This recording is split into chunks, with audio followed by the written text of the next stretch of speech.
2014 সালে ভারতবর্ষের বুকে বিজেপি ক্ষমতায় আসার পর তারা পরিকল্পিতভাবে দেশের মানুষের মধ্যে বিভাজন করছেন। ওরা দেশ বিভাজন চায়। গুন্ডা দমন বিল তো পাশই হয়নি। আইনটা কার্যকর করতে গেলে কতগুলো নির্দিষ্ট পদ্ধতি আছে, সেই সব পদ্ধতির পালন করেনি।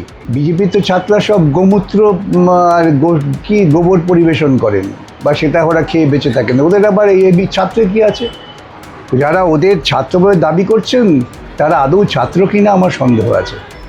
দিলীপবাবু তো গোমূত্র পরিসেবন করেন বোধ হয়, না জানি না। উনি কি বলেছিলেন নাকি গরুর হাত ধরলে পরে হার্ট ডিজিজ কমে যায়, নাকি সোনা বেরোয়, কি বলেছিলেন না? তো উনি আপাতত রাস্তাঘাটে গরু খুঁজে সোনা খুঁজুন। ককরোচ বা ছাত্র আন্দোলন নিয়ে কথা যত কম বলেন সেটা ওর পক্ষেও মঙ্গল, দেশের পক্ষেও মঙ্গল। লেবার রুমে যদি আদানি আদবানি বাজপেয়ী না থাকতেন তাহলে কি তৃণমূলের জন্ম হতো? তৃণমূলের জন্ম করেছিলেন, ওদের যে লক্ষ্য ছিল সেই লক্ষ্যটাকে ওরা পূরণ করেছেন আপাতত। এখন তৃণমূলকে আবার সব জামা পাল্টে দলে নিয়ে নিচ্ছে, নাকি ব্যাপার? ধর্মতলা কাণ্ডে 16 জনের জামিন, গুন্ডা দমন বিলে কোনো কেন আটকে রাখা গেল না এই 16 জনকে জেলে? আরে গুন্ডা দমন বিল তো পাশই হয়নি। আইনটা কার্যকর করতে গেলে কতগুলো নির্দিষ্ট পদ্ধতি আছে, সেই সব পদ্ধতির পালন করেনি। হাইকোর্টে যখন আমরা মামলা করেছি তখন তো বলছে যে আমরা এখনও নোটিফিকেশন করিনি। আসলে এ রাজ্যের মুখ্যমন্ত্রী তিনি গুন্ডা এই শব্দটা ব্যবহার করতে ভালোবাসেন, যদিও শব্দটা অসাংসদীয়, তা সেসব তো ওদের মাথায় নেই। আন্দোলন করলেই আটকে রাখবো, উল্টে ঝুলিয়ে পেটাবো, এই সমস্ত কথা রাজনীতিবিদরা বলেন না। যারা বলেন তারা হচ্ছেন অত্যাচারী শাসক। সেইটাই হয়েছে। বলা হয়েছিল তিন পুরুষ ভুলে যাবে সব, এই সমস্ত অবান্তর কথায় কেন আপনারা গুরুত্ব দেন? কে বললো প্রলাপ, 3 পুরুষ 3 মাস 3 বাটি, এই সমস্ত ছেদ কথা কেন গুরুত্ব দেন? একদম মুখ্যমন্ত্রী বলেছিলেন যে শুক্রবারে লোকেরা করেছে যে নাম না করে বারবার করে সংখ্যালঘুদের আক্রমণ। আমি বলেছি, বহুদিন থেকে বলছি, 2014 সালে ভারতবর্ষের বুকে বিজেপি ক্ষমতায় আসার পর তারা পরিকল্পিতভাবে দেশের মানুষের মধ্যে বিভাজন করছেন। ওরা দেশ বিভাজন চায়। আরএসএস যেমন দেশ বিভাজনের জন্য মুখ্য ভূমিকা নিয়েছিল, আরএসএস এবং মুসলিম লীগ। আজকে মুসলিম লীগ আমাদের দেশে তার অস্তিত্ব নেই, কিন্তু আরএসএস টিকে আছে। তারা ওই দেশ বিভাজনের তত্ত্বেই বিশ্বাস করে, তাই মানুষের মধ্যে এরকম বিভাজন করছেন। নিট দুর্নীতিতে ধর্মেন্দ্র প্রধানই ইস্তফার পরেও বিজেপি ছাত্র মহলে দাবি নিট আন্দোলনের নামে নৈরাজ্য চলেছে দেশে, কি বলবেন? যারা দুর্নীতির ওপর বেঁচে আছে, সহবাস করে, বিজেপির আবার ছাত্র সমাজ কি? বিজেপির তো ছাত্ররা সব গোমূত্র আর গোবর পরিবেশন করেন, বা সেটা ওরা খেয়ে বেঁচে থাকেন। ওদের আবার এই ছাত্রের কী আছে? যারা ওদের ছাত্র বলে দাবি করছেন তারা আদৌ ছাত্র কিনা আমার সন্দেহ আছে। কলেজে ভর্তি হলেই সবাই ছাত্র হয়ে যায় না, সুতরাং ওদের কথার এত গুরুত্ব আর কিছু নেই। শ্রমিক ভট্টাচার্য তিনি বলছেন যে কোনো প্রতিবাদে আজাদি স্লোগান দিলেই কঠোর শাস্তি দেওয়া হবে।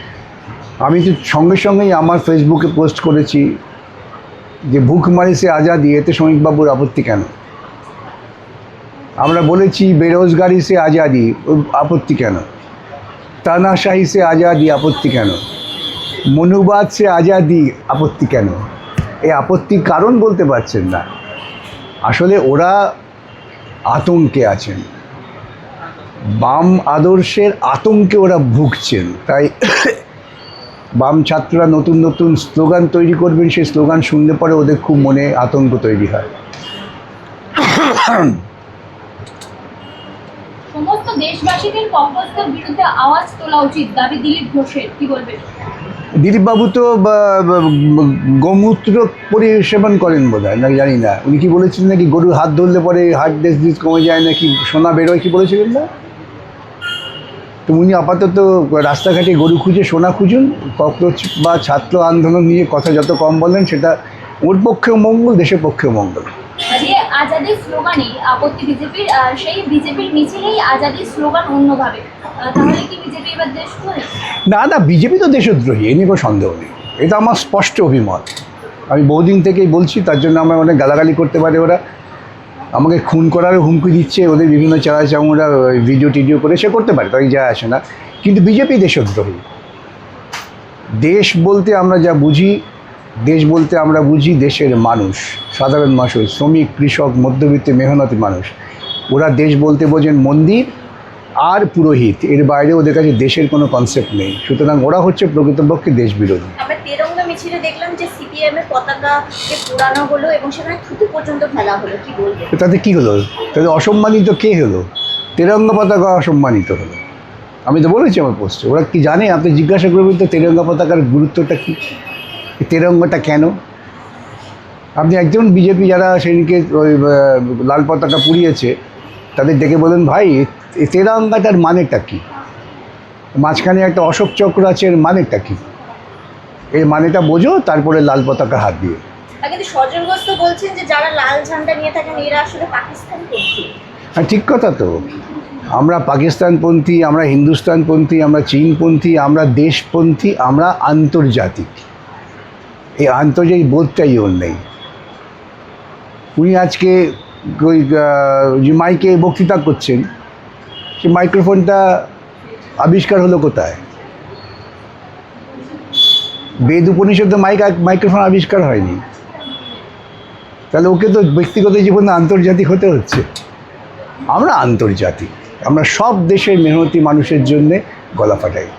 অতীতে তৃণমূলীরাই এখন প্রতিনিধিরা যারা আছেন তারা এনডিএতে সামিল হচ্ছেন, মন্তব্য সমীর ভট্টাচার্যের। এরা কি তাহলে ভালো কি হচ্ছে? তৃণমূলে জন্মই দিয়েছে বিজেপি। আপনারা আমাকে আগেও হয়তো প্রশ্ন করছেন, আমি বলেছি তৃণমূলের জন্ম দিয়েছিল আরএসএস, যেটা শ্রমিকবাবু তখন বলেছিলেন যে কি লেবার রুমে যদি আদানি আদবানি বাজপেয়ী না থাকতেন তাহলে কি তৃণমূলের জন্ম হতো? তৃণমূলের জন্ম করেছিলেন, ওদের যে লক্ষ্য ছিল সেই লক্ষ্যটাকে ওরা পূরণ করেছেন আপাতত। এখন তৃণমূলকে আবার সব জামা পাল্টে দলে নিয়ে নিচ্ছে, নাকি ব্যাপার? স্যার, বীরভূমে এক ব্যবসায়ীর বাড়িতে দেখা যাচ্ছে যে কোটি কোটি টাকা উদ্ধার, এত টাকা যে সেখানে গোনার জন্য মেশিন নিয়ে আসতে হচ্ছে, ট্রাঙ্কের উপর ট্রাঙ্ক আসছে, কি বলবেন? আমি আবারও বলি, এক কথা বলতে হয়, বফটুই কাণ্ডের পরে যদি আপনারা আমার বিভিন্ন আলোচনা শুনে থাকেন, দেখবেন আমি বলেছিলাম একদিনে বিনা নোটিশে সমস্ত তৃণমূল নেতাদের বাড়ি যদি ছাপা মারা হয় তাহলে প্রচুর বেআইনি টাকা, বেআইনি অস্ত্র উদ্ধার করা যাবে। আমি প্রকাশ্যে বলেছিলাম, আমাদের পুলিশ সেটা করেনি। এখন পুলিশ কাজ করছে, আর পুলিশের এর সঙ্গে হাত ছিল, ওরা জানতো। এখন কিছু এই লোক দেখাবার জন্য এই টাকাগুলো উদ্ধার করছে। এই টাকাগুলো আগামী দিনে ঘুরে ফিরে বিজেপি নেতাদের কাছেই চলে যাবে।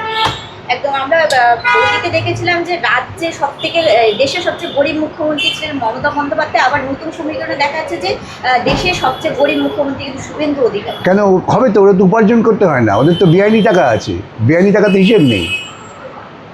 এই যে আজকে দেখছেন আপনারা ড্রাইভারের কাছ থেকে যে টাকা পাওয়া গিয়েছে, সেই টাকাটা কাদের? ড্রাইভারের নাকি? পার্থর বাড়িতেই টাকা পাওয়া গেছে, পার্থর নাকি? এই অভিষেকের এত কোটি কোটি টাকা কোত্থেকে আসছে? ইলেকট্রাল বন্ডের টাকা কে দিয়েছে? বিজেপিও তো ইলেকট্রাল বন্ডে কয়েকশো কোটি টাকার উপর, কয়েক হাজার কোটি টাকার উপর দাঁড়িয়ে আছে। শুভেন্দু চাপতে হবে, তার দরকারটা কি? তাহলে কি তৃণমূলের ট্রেন্ডে বিজেপি গা ঘষাচ্ছে? যাহা তৃণমূল তাহাই বিজেপি। জামাটা পাল্টেছে, আর কিছুই না।